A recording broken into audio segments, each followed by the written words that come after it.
계속해서 그 소리에 노출이 되면 어느 순간부터 들려요. 그건 확실합니다.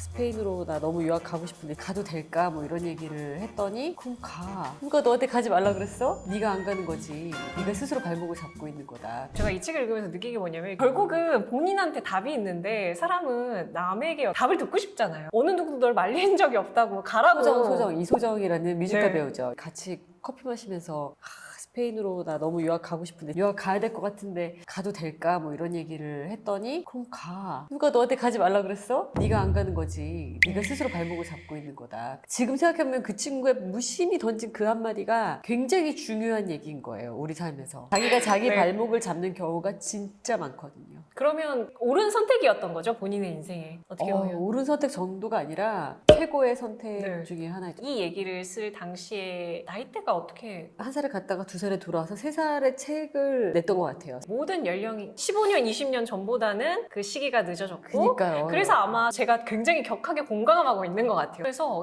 30대가 그렇게 늦은 나이가 아닌데 네. 뭔가를 도전하려고 하면 또 이상하게 발목을 잡는 그럼요. 외부적 요소들이 굉장히 아마 많은 것 그때 같아요. 제 31살이 비슷한 시기이신 것 같은데 요즘에 와서 음. 보면은 전혀 늦은 게 아닌데 무언의 압박이 있었어요. 더구나 저는 9시 뉴스를 진행하고 있었는데 제가 제 발로 그만둔다고 걸어 나갔으니까 사람들이 다 저를 말렸어요. 남들은 이 자리에 오고 싶어서 얼마나 애를 쓰는데 무슨 짓이냐. 그래서 제가 아무리 황금 옷이라 해도 내 옷이 아니면 나는 입고 싶지 않다. 좀 더 남루하더라도 나한테 딱 맞는 내가 편안한 나답게 보이게 만들어준 옷을 입겠다. 그래서 이제 보도국장님한테 가서 제가 그만하겠다고 그랬더니 이렇게 쳐다보시면서 뭐라고요? 농담인가요? 경상도 분이셨는데 지금도 기억이 나는데 그러면 그 공부를 하고 와서 그 이후에 송민아가 어떻게 달라졌는가가 궁금하긴 해요. 네네. 가장 큰 변화는 그 당시에 KBS라는 방송사에서 아나운서를 한다는 거는 사실 굉장히 큰 경험이었고 뭐든지 할 수 있을 것 같은 그런 느낌이었지만 시간이 갈수록 이제 30살도 넘었고 이 사회에서 괜찮을까 이런 의문을 갖게 만드는 어떤 사회적인 압박이 있었단 말이에요. 근데 스페인에서 1년을 지내보니까 아 내가 그 울타리가 없어도 괜찮은 사람이었구나. 어느 회사든지 큰 조직에 들어가서 일을 하다 보면 작게 느껴지는 경우들이 있는 것 같아요. 내가 이 회사의 일부분인가? 소모되는 어떤 부품 아니야? 회사는 이렇게 나의 모든 걸 바쳐서 일을 하잖아요. 과연 나는 그만큼 성장하고 있는 건지 계속 소진만 되고 있는 건지 그런 어떤 벽에 부딪히죠. 그런 상황에서 1년을 나가 있어 봤는데 두려웠는데 괜찮은 거예요. 마치 그 니모가 수족관에 있을 때는 바다가 너무 무서웠지만 막상 나가니까 물론 해파리 때도 만나고 상어 때도 만났지만 괜찮았잖아요. 저는 진짜 제가 니모 같았어요 그때. 그래서 나 괜찮구나 라는 거 그게 제일 컸어요 사실은. 그리고 스페인의 어떤 문화 덕분이겠지만 1년 동안 아무도 내 나이를 물어보지 않았기 때문에 네. 거기서 몇 살인지 진짜 까먹었어요. 근데 그런 어떤 나이에 대한 어떤 강박관념, 타이틀, 뭐 명함, 직장 이런 게 없어도 괜찮을까라는 두려움에서 벗어날 수 있었던 거. 그리고 외국어도 많이 멈춰 있었는데 가서 멈춰 있던 스페인어도 다시 불을 붙이니까 다시 또 살아나는 걸 보면서 나 아직 괜찮구나. 그게 제일 컸던 것 같아요. 그래서 제 상황은 달라지지 않았어요. 똑같이 나이 딱 한 살 더 많아져 갖고 돌아온 거고 여전히 K방송사의 아나운서였고 달라진 게 아무것도 없죠 사실 어떻게 보면은. 그러나 제 안에 너무 큰 변화가 있었기 때문에 이제 어떤 파도가 와도 내가 탈 수 있겠다라는 자신감 그게 저에게 엄청난 무기가 돼서 그 다음 일들을 결정하기가 쉬웠던 것 같아요. 작가님도 유튜브에서 외국어 관련된 얘기 많이 해주시잖아요. 네. 조금이라도 빨리 배울 수 있는 방법 그런 게 있을까요? 저만의 법칙이 조금 있는데 제 주장은 항상 외국어는 학습이 아니라 놀이처럼 해야 된다는. 그러나 놀이가 되더라도 너무 기초가 없으면은 굉장히 broken language를 하게 되고 저는 이왕이면 외국어를 하더라도 좀 품격 있게 올바른 표준어로 이렇게 잘 하는 걸 오히려 외국인일수록 중요하다 생각하는 편이어서 처음에는 무조건 제 원칙은 표준어를 배운다. 그 다음에 처음에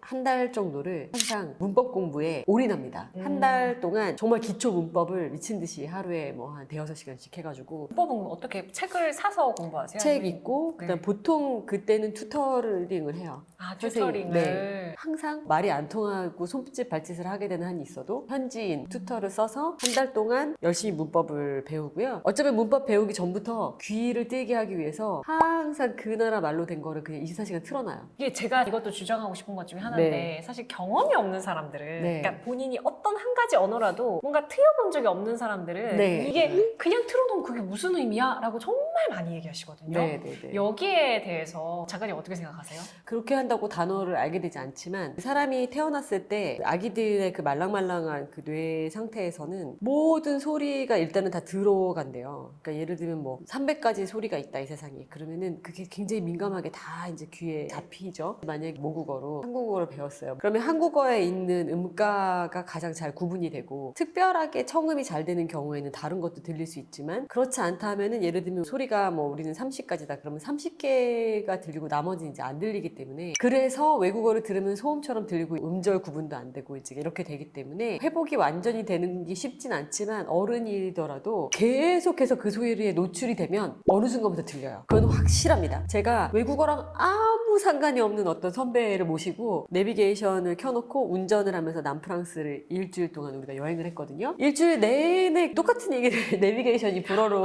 하니까 일주일 있다가 그 언니가 저한테 물어보더라고요. 쪼그네 아도아? 이 무슨 뜻이야? 네. 반복으로 듣는 게 이렇게 무서운 거구나 그분도 느꼈고 그래서 그 다음에 이 선배도 자기가 느낀 바가 있어가지고 갑자기 그 전까지는 제가 외국어 공부하라 그래도 자신 없다고 하다가 그때 돌아와서 지금은 프리 스피킹을 해요. 듣고 있으면은 저 손민아 씨가 저기 말하는 게 진짜일까 싶으시겠지만 이걸 좀 믿으셔야 돼요. 그래서 그 음가가 이제 갑자기 구분이 되기 시작하는 그쵸, 그 소음이 경험을 아니라 언어로. 그 다음부터는 단어를 듣고 외우면 되기 때문에 너무 중요합니다. 혹시 그러면 평소에 지금도 루틴처럼 하고 있는 습관 같은 거 있으세요? 저도 여러 번 너무 잘하는 게 아무래도 한국어가 편한데 듣기 싫어요. 어쩔 때는 네. 귀찮고 빨리 막 그냥 한국말로 된 뉴스 보고 싶고 이래도 어떨 때는 꾹 참고 저는 어플을 일단 다 깔아놨기 때문에 스페인 뭐 텔레비전, 프랑스 라디오, 팟캐스트 이런 거 깔아놓고 그냥 수시로 듣죠. 지금도 이왕이면. 그러면 스페인어는 공부를 계속 하고 있는 네, 스페인 텔레비전에서 하는 공연 그런 거 있어요. 그런 거 계속 틀어놓고 이왕이면 같이 보고 있고 프랑스어도 마찬가지고 안 그러면은 잊어버리죠. 너무 이미 유명해서 사실 이렇게 제가 얘기하기 모호한 책이긴 하지만 아직 못 읽으신 안 읽으신 분도 계실 거 아니에요. 그래서 이 책을 읽었으면 하는 분들께 마지막으로 한마디를 하신다면 의외로 제가 네. 이번에 이 개정판을 다시 내면서 저도 몰랐던 사실 한 가지를 알게 됐어요. 저는 늘 스페인어는 자유다를 30대의 책이라고만 생각했거든요. 근데 이 책을 읽고 정말 인생이 많이 바뀐 분들 중에는 중고등학교 때 읽은 분들이 정말 많아요. 그때 이걸 읽고 스페인어를 공부하거나 다른 나라를 유학을 가든 하여간 그 시점에 읽고 변화한 사람이 굉장히 많다는 걸 제가 알게 됐어요. 저의 개인적인 바람은 예를 들어서 이번에 수능 보신 분들 있잖아요. 그 친구들이 읽으면 정말 지금 스폰지처럼 이렇게 말랑말랑 많은 걸 흡수할 때 딱 좋은 자극제가 돼서 꿈을 확 펼칠 수 있지 않을까 그런 생각을 되게 많이 했고요. 나에게 지금 용기 한 스푼이 필요하다. 마치 번지점프 할 때 줄 메고 섰는데 발이 안 떨어질 때 누가 뒤에서 톡 이렇게 밀어주는 그게 좀 필요하잖아요. 저는 제 책이 그런 역할을 한다고 생각하니까 그런 게 필요하신 분들이 읽으셨으면 주변에 그런 분이 있으시면 선물하시면 좋을 것 같습니다. 저한테 필요한 책이었어요. 네, 오늘 감사합니다. 네, 고맙습니다. 네. 네.